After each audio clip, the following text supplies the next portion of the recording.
Because she looks a little different. Her back's sort of a bit more square, not so rounded. I just came over to have a look and lo and behold, she has a foot hanging out.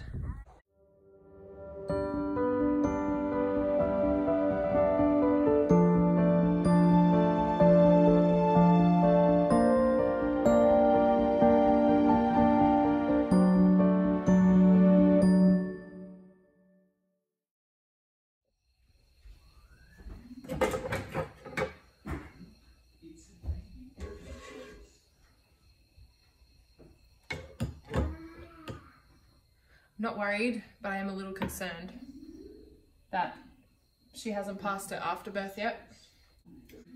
The other thing is I need to really keep an eye on her because animals like to eat their afterbirth as a source of nutrition, I guess.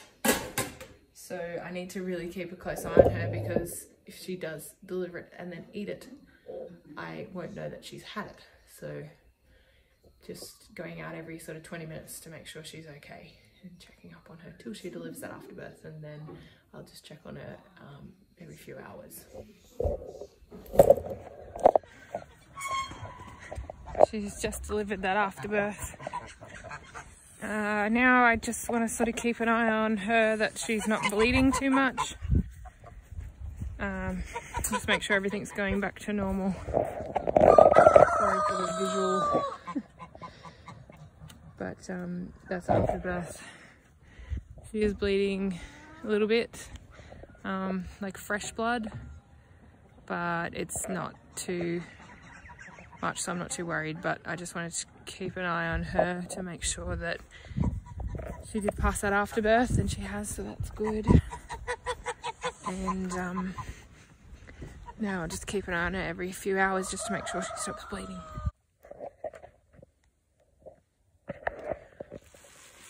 I'm just putting a fresh coat of orange in the boys' room. So that ewe this morning, I thought it was going to be fine. It really didn't go to plan. On first view of the lamb, the lamb had its nose out. You could see that it was breathing and had its front two legs out. And that's sort of what you want. You want the front two legs to be coming out and then the nose to sort of follow just behind, and the rest will just, after the shoulders, fall out. I, looked at her for probably 20 minutes and sort of made, like, she was having contractions. You could see she was having contractions. She was having trouble pushing. When she would push, nothing would happen. And so we penned her up, and my dad has birthed hundreds of kids, goats. Growing up, I remember him pulling out goats that were having trouble, and I was present for a lot of the births of the baby goats. So I knew that he was a good person to have close by at the time, and someone to talk to and reassure me that, what we were doing was the right thing.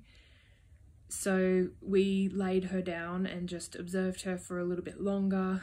At that time, the lamb wasn't moving. I was able to help her, and we ended up pulling the lamb out, and it was not breathing anymore. I think that it's probably suffocated from being stuck in the birth canal for too long, and it was quite tight around its nose and around its mouth, and it was all sort of squished with its feet. So I feel like it's suffocated, but it was definitely moving, and I could see it moving. So I'm really frustrated. I'm really frustrated with the whole thing. I'm upset and I'm sad, but mostly I'm frustrated that I couldn't do more and I couldn't help it more. I think the good parts of this are that the mum is okay. She's eating and drinking and walking around fine. So she's okay. And we now know what to expect for the other two ewes that still need to lamb. Shauna, I think, will go very soon, within the next day or so. So I've got them penned up and I'm keeping a really close eye on them. I'm going to keep a really close eye on the shape of her, just to make sure that once she is in those early stages of labour, that I keep a really close eye and I can time it from when she first starts her labour, because going out there today and having the feet hanging out, I didn't know how long she'd already been in labour. And, you know, maybe if I did, I could have stepped in and gone, no, let's pull it out now. I don't think it didn't hurt her to pull it out. It was obviously uncomfortable, but I don't think it actually hurt her. So I would much rather do that than, you know, say lose the ewe.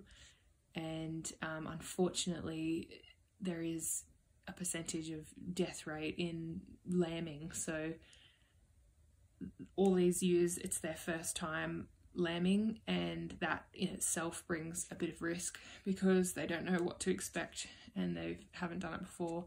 So as long as the parents are okay, the mums are okay, I'm okay with the process. I am just really upset and I'm frustrated that we couldn't help that lamb and get that lamb out alive. It was a beautiful little female. It would have been a breeder, and it's just really frustrating. Yeah. I do want to just mention that it's quite a brutal process. Any birthing of any animal, it's not a romantic, pretty process. So once we saw that the lamb had come out and it wasn't breathing, we aggressively rubbed it, hung it up by its back feet, like held it up by its back feet, tried to clear its airways, made sure its nose was really clean. But doing all that, we sort of knew that, you know, it didn't have anything in its mouth, it didn't have anything in its nose. It had already been breathing, and you could tell that it was not alive. We checked for a heartbeat. The lungs weren't moving. You know, often they'll make like a gurgling sound if they do have fluid in their lungs, but there was nothing. So it's not pretty, it's not romantic, but it's the truth, and that's what happens. And, you know, maybe people would argue, well, you know, you're doing the wrong thing because you don't know what you're doing and you're playing God. But once you've delivered a few things, you know, it's okay. I want to reassure myself that it's okay. And if in the wild that had happened, the mother would have almost definitely died with the lamb because it got stuck. Now, I think, you know, so it's just one of those things that we'll see how we go with the other two, but it's tricky to accept. I always find it hard to accept, and, you know, you feel that you're to blame for something dying, but I need to reassure myself that we're doing it for the right reasons. We're doing it to give them the best life, and if in the wild they were to give birth to a lamb that's too big, they would have almost definitely died or been taken or eaten by something being in such a vulnerable state. Cape gooseberries or pineapple ground cherries are this beautiful fruit that is grown in a little husk. Taste sort of like a pineapple mixed with a tomato, I think, though it really has its own flavour. You can't really compare it to anything. I first tasted them 12 years ago on a property that my sister was living on, and ever since then I've wanted to grow them or sprout them, and I've seen them a few times in shops, and it hasn't been the right time to buy them and plant them. So this year I've put some in cells, and I'm excited this morning to see them finally sprouting. They've probably been in here for 2 weeks now and I haven't seen anything, so it's exciting that they've started to pop up. Next to them is watermelons. I've never grown watermelons either. I've never had enough water, but hopefully with this new water trailer Dom's building, we will be able to have pumpkins and watermelons. I also soaked some macadamias overnight, and I'm going to try and sprout them in some soil. There's about 40 there. I'm going to try and sprout them to either sell or plant a macadamia orchard, so that's exciting.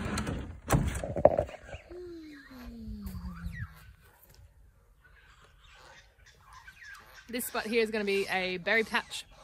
There's 1, 2, 3, 4, 5. There's 6 berry plants already here. These little markers on the ground are marking where I want to put more berry plants, and then I'll just cardboard and cover the whole ground in mulch and just have a nice berry patch. I've also put a few flowering plants in the back there because I want to eventually put a beehive in this spot. Whether it will fit by the time all the berries spread out, I don't know, but I would really like to put a beehive in there. I think it's a really nice spot. Hopefully I can grow enough flowers so that the bees are nice and happy. Blueberry, blueberry, raspberry, raspberry, youngberry, loganberry. Now you probably can't really see them because berries throughout the winter lose all their leaves and become dormant, so they don't look like much, but they are growing and they are going to produce fruit. Last year we got blueberries and raspberries, and that was the first year I had them planted. We didn't get many, but there was enough to, you know, be exciting and get a taste. So this one here, let me put my coffee down. Let me just take you off there.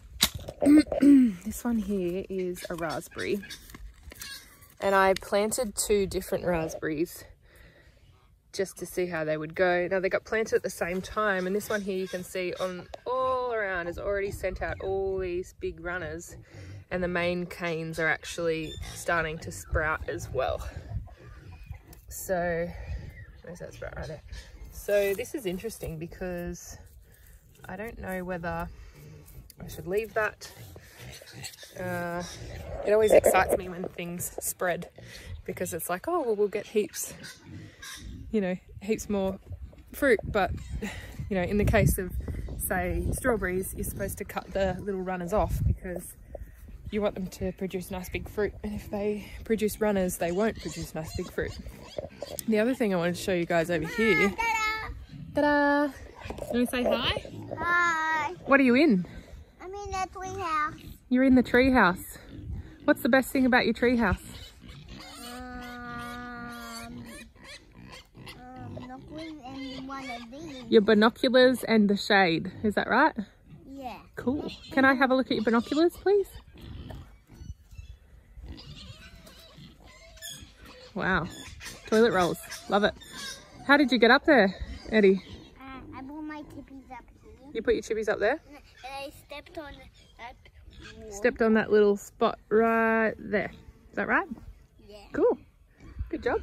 And I climbed up and hold on to this base and these things. Okay. You climbed up and held on to the branches there. Good job. And I hold on to these. Now you don't need to hold on. I don't need to hold on. Very good. I just want to show these guys the asparagus. Look at these asparagus popping up. I only planted these last year.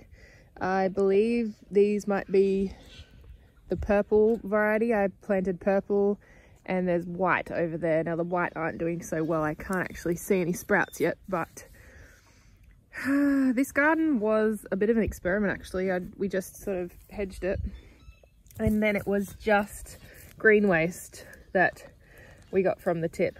It's not looking too bad. There's not a great deal of life in it, but it's good to see that things are still growing. So this whole garden bed got planted last year, and I just planted a few different things that I've been trying to sort of hedge and bulk out, but it was really nice to see this asparagus popping up. Asparagus, you know, is like a fruit tree, I guess. When you plant it, you don't get anything for sort of 4 years. So when you buy a property and you want to produce food, fruit trees and asparagus plants are some of the things you should put in very soon once you move in, because they take so long to produce. Alright, so I've got my berry plants. I'll get out of the car and plant in those spots. Trying to drive with raspberry canes in your eye. Probably not the best idea, but... So this one I'm excited about is a red currant, and Dom and I found these online, just on Facebook actually. This one was $15, so that's a red currant, and I'm going to put it over here. This plot only gets about 5 hours of sun. It doesn't get the morning sun because of this big conifer, but we do plan to cut that small, you know, bottom half of that tree back so that I can have some more room to plant some berries. This one, they're pretty crazy big.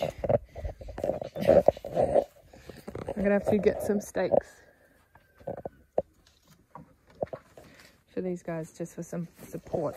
Raspberries you generally have to have on a bit of a trellis, so I'll need to get some support for those raspberries. I sort of want them upright, and I can sort of put a trellis along there. That's no issue. As far as zoning goes in permaculture, I'm probably putting them in the wrong spot, but because we have such troubles with kangaroos and possums and things like that, I'm actually going to put them in my house yard, closer to me than the veggie garden itself. The soil around my house isn't great, and so I'm just sort of improving little spots where I'm going to put different berry bushes and asparagus and things like that. This over here is like directly outside my door is my strawberry plants, and again I just planted these last year and they've survived being trampled on a few times by the kids, and there's a fair few there. I've got probably 3 different varieties right here, and I'm excited because one of those varieties is sort of like a mother plant that sends off runners, and so when the runners are sent off, they root down and create a new plant. So I'll be leaving some of the strawberry plants and trimming them back, and then other ones I'm going to be cutting those babies off and spreading them around and making more strawberry plants. That's the plan anyway. It's on the handrail here. This one's a black non-grafted, and the other one's down here, and it's a Nellie Kelly black as well. So 2 blacks, you need to cross-pollinate passion fruits. So you need 2 plants, a male and a female, and the bees will pollinate the plants, and so these guys will grow along the deck and pollinate each other, and hopefully we'll get some passion fruits, because I really love passion fruits. And you know, I've known a few people that have had banging passion fruit plants and they get abundance of fruit, so hopefully one day we'll be able to get abundance of fruit. What's up? Do you have my trap? It's a trap for what? For birds. Show me how it works. Whoa. Okay, so they land on it. Yeah, and you smacks them. And you smack, it smacks them. Why do you want to catch the birds? That's why we dad need to have them for dinner. Because you want to have them for dinner. The flying birds, okay. So I've just got to go and get some good soil, dig some holes, plant those bushes, get some supports in, and we should be on our way to some berries.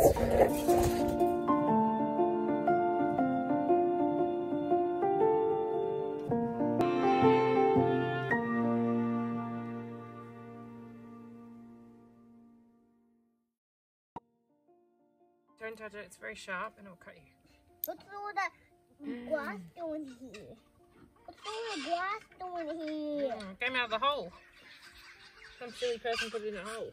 Okay. Some silly person put it in a hole. Okay. I don't know whether the previous owners were pirates. All that I dig has glass in it. Don't touch it, please. You gotta be really gummy. I can't see the gummy. I said it, gummy.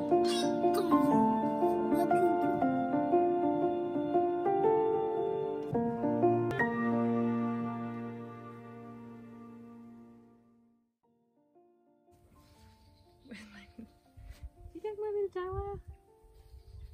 Hey. Yeah. Can you take some tie wire from me? No. Can I please have your pliers back then? Because it's gone, missing. Did you take it?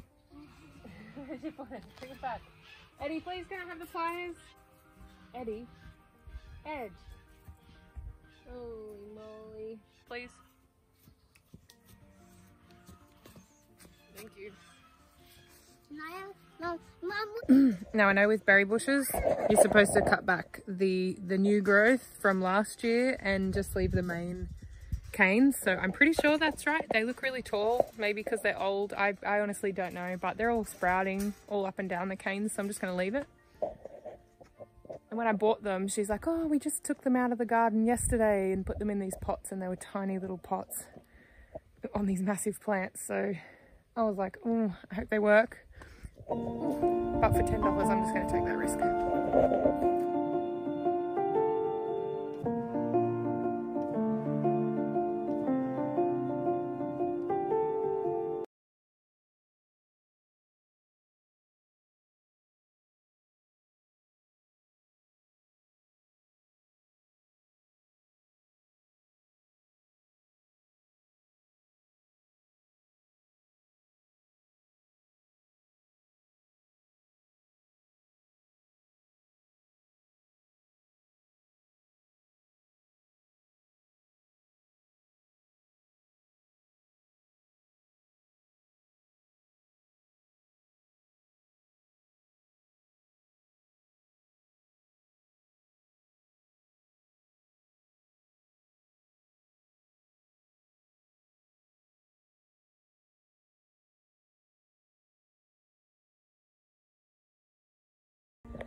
Pedro into the paddock with the bale of silage over there.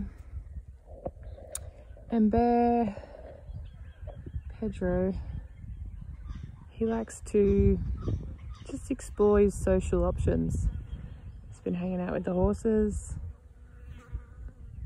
His mum's on the other side. He's just chilling with the horses.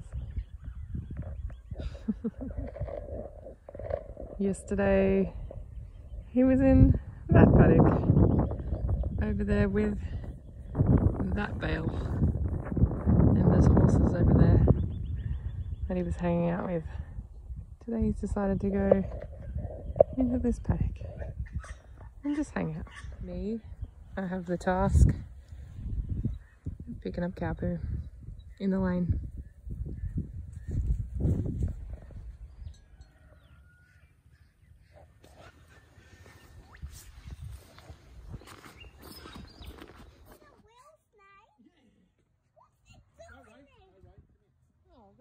Decided to show up. Ray! Oh my god! Oh my god! Oh, what an idiot! Ray! Don't get Ray near it. Come up here. She'll bite it. Did you not see this? Wow. What's that?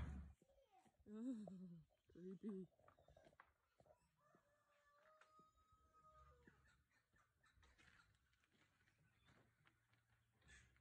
This thing's gotta go.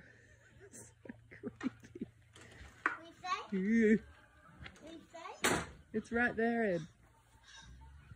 It's pretending to be a branch.